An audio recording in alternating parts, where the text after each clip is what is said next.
Welcome back to the channel, guys.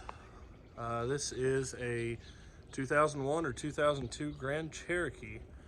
We're gonna put a motor in. My little sister, say hi, Kayla. Hello. This is for her. She's always wanted a Jeep. I need to border that out. She's always wanted one of these, actually. I don't know why she likes these weird ass Jeeps, but she likes them. And we bought this one needing an engine. If you look down in there, maybe you can see. I can do the right angle with the camera. Anyway, if you look in about there, you'll see oil and coolant milkshake everywhere. And that is because a piston has inside. Sounds beautiful when it starts, if it starts. It's kind of hard to get started. But it blows oil and coolant mixture out of the exhaust while it's running. It's great. So we are going to actually do a refresh on a 4-liter for this thing. Pretty beautiful tire miles, but it's got black leather heated interior. It's got a sunroof. It's got all the fanciness. We're gonna do a double din conversion on this, like we did in my Cherokee. And then I think she also wants me to put a 4.5-inch lift on it with some big tires like my Cherokee. So this will be a build video of some sort. Let's go take a look at the motor. All right, guys, so I actually started taking this apart yesterday. I know, I'm terrible, sorry. But we didn't do much. We just pulled the intake and exhaust off, super easy. You see all the bolt holes there, holds the intake and exhaust together. Pulled the valve cover off and pulled a couple of front accessories off. Not that big of a deal. We are going to pull the head on this one and do head gasket. So we got head gasket, head bolts, intake and exhaust gaskets. We've got timing cover gasket, timing chain if we need it. It's already got a new water pump on it. An oil change and a rear main, which the rear main's interesting in these because like a lot of Chryslers, you have, it's a 2-piece that sits under a main cap actually, so you have to pull main cap. But that's cool because it gives you a chance to look at main bearings and see if it's, gonna have a rod knock or anything like that. We're gonna pressure wash it as well. And it needs better than Autolite spark plugs, so we're gonna have to find some Champion spark plugs for it. But if you didn't know, in the year 2000, the 4-liters for the Wranglers and Grand Cherokees got a complete redesign. The blocks are the same, but a lot of the attaching accessories, including the heads, are slightly different from what I understand. I do know that the 2000 Cherokee 4-liter is not compatible with the 2000 and up Grand Cherokees, and which are WJs, and then the TJ Wranglers. Completely different. It comes down to the motor mount bolts. In 2000 for the Cherokees, or the Grand Cherokees and the Wranglers, they actually drilled all the bolt holes. So the engine block is usable in anything. But for some reason in the XJs, they did not do such a thing.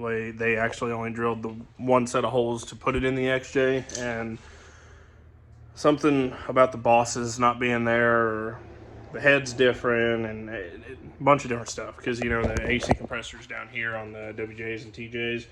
On the XJs, it's over here. The alternator's down here on the XJs. So on and so forth. Different blocks, whatever. But there's your useless knowledge about Jeeps. Let's get this thing tore apart. Alright guys, so here we are. It's the next morning. Got the Jeep in here, got the Malibu done. Haven't touched the motor anymore yet, but we are today, Mikhail's over there on her phone. We are going to get this motor out, get that motor rebuilt, get that motor put in the hole. Maybe it runs, maybe it don't. I don't know, we'll figure it out. Time lapse.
Just so you know, the AC system was empty.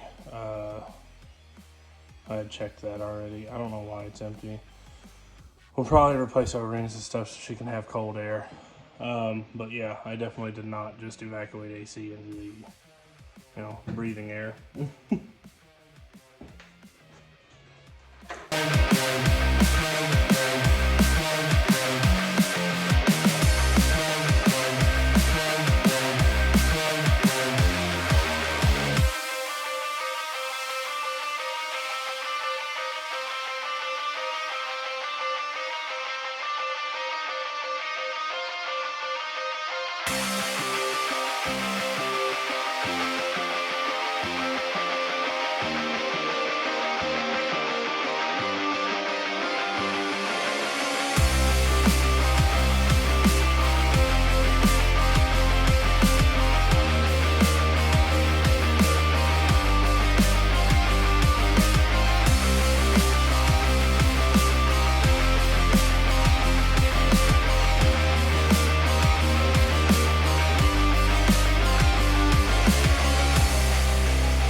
Well, we got Kella's WJ.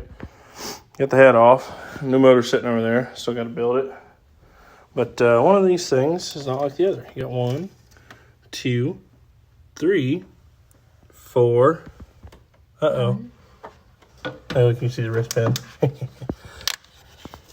Yep, that one's a problem. And then 6. But 5. Where did you go, number 5? You just gave up.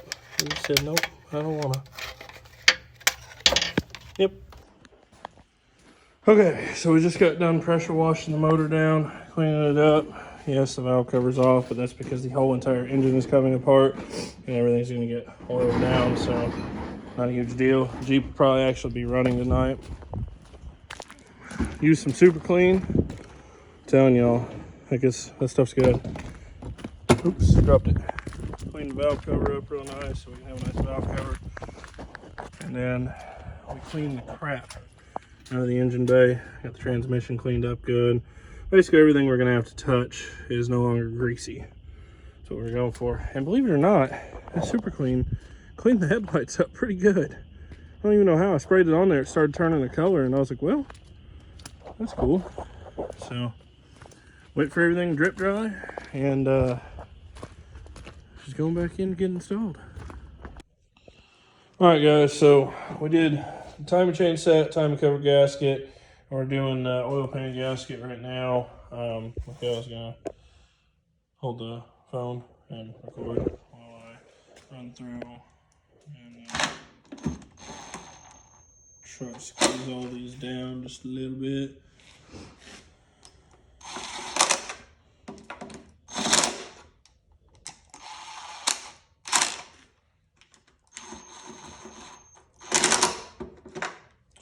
What's the torque on these, yeah?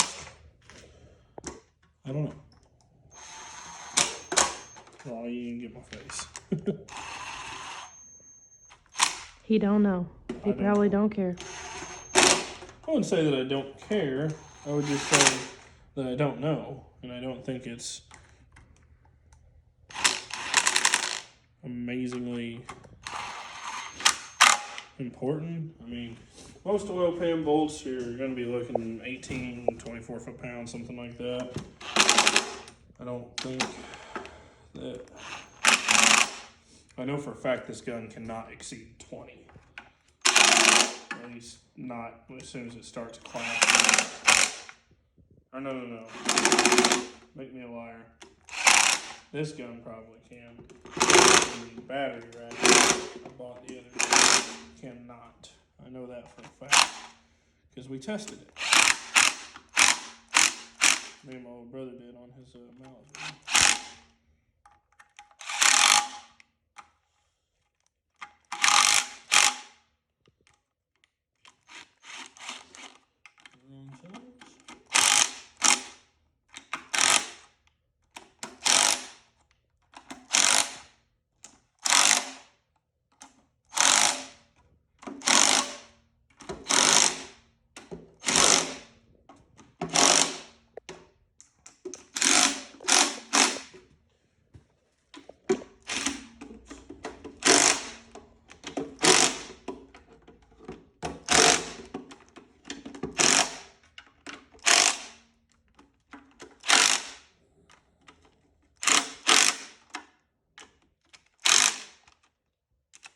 Come on.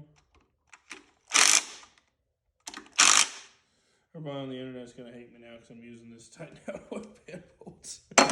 Oops. Sorry. You know, it's Michaela's Jeep. If she cared, she'd just have to tell me that she cares. She give me the 13 in that bucket though, or that pan. I don't think she cares. I think she just wants to drive her Jeep. Pretty much. She wants old brother to lift it like this.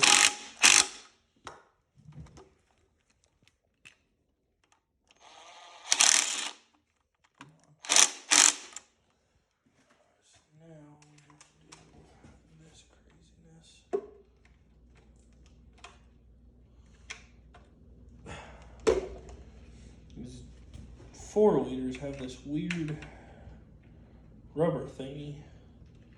I'll just be chilling up here at the front for some reason. Couldn't tell you why. It's on the outside of the oil pan too, so it seems silly, but I'm sure somebody decided that it needed to be there for some reason or another. And they're 13s, so they get ran down pretty good. That's all the oil pan bolts though. We're gonna spin the motor back over, oil her down, and call it quits for the rest of the night. So let's do that real quick, Cal.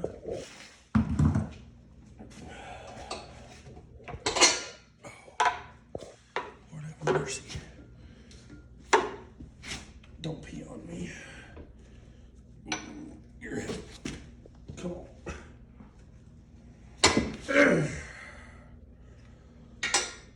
There you have it, folks. There's a 4-liter with a bunch of stuff done to it that we didn't show you any of. But this one is not missing cylinder 5 piston. Get up here and show them. 1, 2, 3, 4, 5, and 6. I can actually spin the motor over pretty freely by hand with just the crank pulley. Like literally just spinning like a steering wheel. We got a new oil change going. I'm gonna clean the pistons and the head gasket. Surfaces up. But we're actually going to install the engine into the Jeep exactly as you see it here. Me and Michaela found out today that you cannot get to these upper bell housing bolts here with the head on. I guess if you dropped the cross member and let the transmission tip down real hard, you could probably get to it. But I'm assembling it anyway. So it's probably just as easy to set the motor in like this and then do the head and head gasket, intake, exhaust, all that stuff. I don't know. I gotta make the decision, I guess, because these bolts, they both, well, this one has a crossbar thing, like a torque bar that goes down to the tranny. And then there's a torque bar that goes across the bottom here and then goes to the side of the tranny as well. And this one was holding other stuff. I don't know. I'm tired. I'm over it. It's cold. because, you know, Indiana wanted to be 70 and sunny yesterday and 40 and not sunny today. So we're going to call it quits here tonight and see you in the morning when we start putting it back in. All right, guys. Yeah, they're over there. So we got the engine ready, got the head ready. I just roll locked it, cleaned it up. I know there's a bunch of people it's going to be like, oh, you ruined the engine, whatever. I've probably done 1,000 engines like that. Never had a problem. Cylinder walls still have good cross hatching. Chevy Dog's dancing with Justin. Pistons are clean. They're not oversized. They all have a 4 on it. I guess it means 4 liter. I don't know. But we're about to slap the head on, slap the motor in, and we'll come back with whatever tips I got for you. Okay, he's being dumb. But we got the motor put together. Head bolts are 22, then 45, then 110 on everything except for this one right here, because that goes to the coolant patch, so it's only 100, obviously. Center out, intake bolts, all pretty self-explanatory. Don't know what the torque spec is on them, because you can't get a torque wrench to them anyway. Crank's on, everything's ready to go. We're about to pick it up, put the flywheel back on it, and set her down in there. So we'll get back with you once it's in. All right, guys, it's a new day. This thing, runs, okay? It runs pretty good, actually. We finished up, so a few seconds ago, you've seen I was putting the motor together and about to slap it in. That night, which was a couple nights ago, we finished it, we put her in. It's very bare. I don't have the belt on it, don't have the power steering pump over. Torque converter bolts aren't in it, but everything else is there. Fan shroud too, no coolant. Everything else there, everything is ready to go. I will have the catalytic converters sometime this week or next, but I've gone way too long without posting a video. So we're gonna go ahead and cut this video here. I am gonna fire it up for you though, and let you guys hear it run. It's super loud. I mean, the exhaust is literally, it stops right there. Let's see if I have the other manifold. No, I threw it all outside. But it runs fantastic, thank God. Big surprise though, you know, it was a good motor and it looked good on the inside. And I went through and rebuilt everything other than touching main bearings and rod bearings. I did look at them, they looked fine. They weren't wore down to the copper or anything. They weren't scratched up. They actually looked really good, just like the cylinders had beautiful cross hatching in them. But we're gonna go ahead and we're gonna take and connect this old battery here. I think she left the key on. And we're gonna give her just a quick fire and we'll have the pre-cats and the post-cat soon. But let's see if I can get this where y'all can see the dash. There we go. And what you do with the key. There it is. Let's see if I can, oh, it's in it.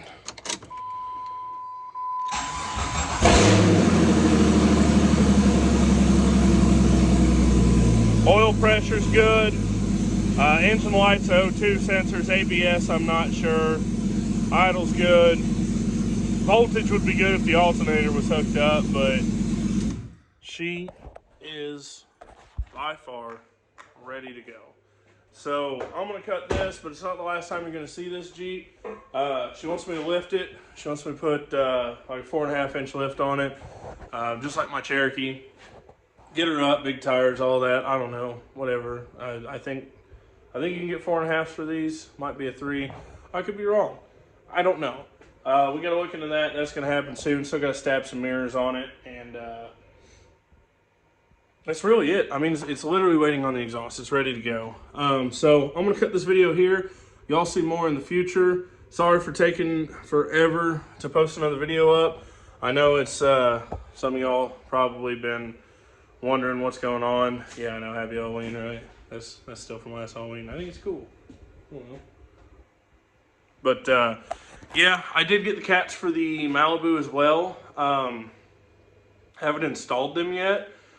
But this is done. I've had a boatload of work. I mean, I've literally Yesterday was my first day off in 30 days, which is pretty much why you guys haven't gotten a video yet. I am, though, the bike is next. I got the battery charger on it now, tendering the battery back up. As soon as this comes out of here, I got a little bit more work to do this coming week. I've got a Wrangler to put an engine in. I might make a video on that. It's a JK Wrangler. I'm supposed to have a JK Wrangler getting a clutch too, separate one. But I don't know. I've got a little bit of work going, but my next day that I'm slow or not doing anything, oops, there it is. The bike is getting the carb kit put in. And if it doesn't resolve the issue, then it's getting put on a trailer and it's going to a professional, because I feel like I've like run my wits end on this thing, and I'll just pay somebody to make it run right, because it's not a timing issue. It's not an engine issue. It's a freaking carburetor issue that I, for some reason, and a few other people I know that work on stuff like this, cannot figure out. So if this carb kit does not fix the old Katana, then I'm sorry that I failed you guys. But until next time, remember, like, comment, subscribe. The likes really help me out. Helps more people see more videos. I know I got to put videos out, but I don't know if I showed you guys the purple that I'm doing the Katana. But anyway, like, comment, share, subscribe, tell your buddies, tell your friends. We are getting into the warmer area where you're going to start seeing us do maybe some more crazy stuff, yanking Jeeps through the woods and through mud holes and four-wheelers and stuff like that. I don't know. You never know. We'll figure it out, though. So, till next time, thanks for watching.